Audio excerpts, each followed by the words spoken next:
Hello again. So that was a the previous lap was rather a scrappy one. Let's try again kung favorable ba.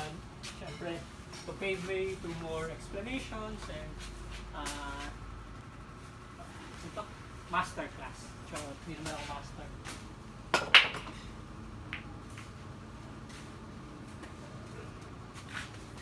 So, medyo favorable yung position ng 2. Bank shot to. Dito lang around yung cue ball para may matinong shot pa rin sa 2. So, bank shot. And I failed. So, bakit ako nag-fail doon? First, either hit ko ng thick, masyadong makapal, kung tinamaan. Second is hindi ko nabigyan ng tamang spin. So, yung one ball, nagkaroon ng check side sa result. So, dapat running side yung binigay ko para running side din yung nailagay dito. And that's another glaring error. So, pro errors yung dinidiscuss dito.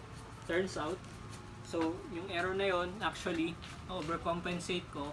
Pag naglalagay ka kasi ng side spin, tapos hindi ganun kalakas yung shot mo, tendency is yung cue ball actually is not going on a straight line. Instead, nag-curve yung path niya. So, hindi ko na-judge correctly yung curve path ng cue ball na yon. And to demonstrate it to you, see this line, makikita nyo kung gaano mag-curve yung cue ball.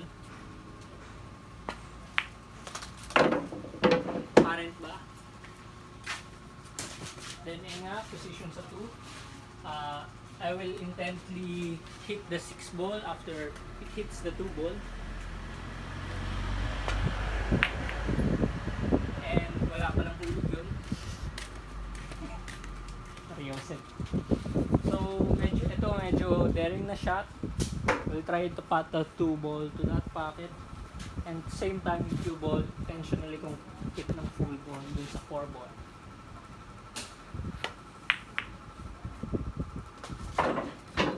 Face off naman, kung daring na effort. So, top shot for the 4. So, siguro try ko muna mag-perform ng combination shot sa 6 mo. So, kailangan i-mind mo rin yung position after the 3 hits the 6. So, ang dami mong i-mind dito. Highly technical na shot to. Hopefully, ma-pull off ko on camera. Well, na-pull off naman, chamba. Woo! So, next thing to know, dito dapat percentage positional play.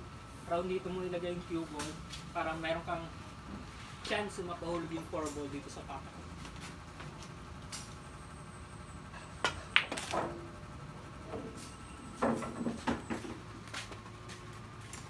So, hayaan lang yung rails. Focus more on the pot.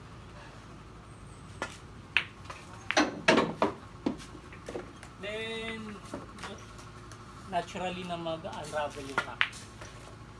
Simple draw shot. Patamain mo sa rail para umangat yung cue ball, hindi siya dumikit sa rail throughout. And I made a mistake. So, tingnan nyo dito, medyo hinaharangan ng 9 yung 8 ball. So, what I'm going to do or attempt is called a Masse shot. I-hit ko yung cue ball from above so that yung spin, like I discussed earlier, di ba, pa-curve. Parang on level cueing, pa-curve na. So, para mas ma-induce pa yung pa-curve na motion na yun, kailangan vertically muna siyang sa strike. And na-overcompensate, so sobra siya sa ibabaw. And another rock na naging scrappy dahil sa mga mistakes ko.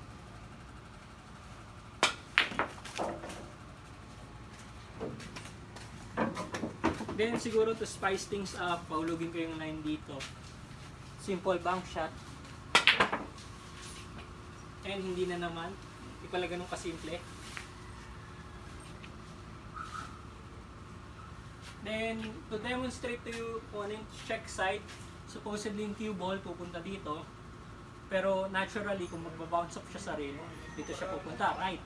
Tama. Pero kung lalagyan mo ng check side, lalagyan mo ng left hand spin, salit na ito yung path niya, dito siya gaganto pagtalbog sa banda. Mag-check siyang pa ganito.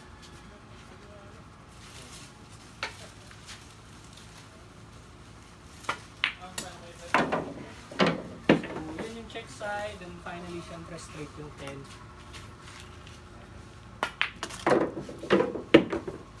And that's another rank brought to you by this crappy play.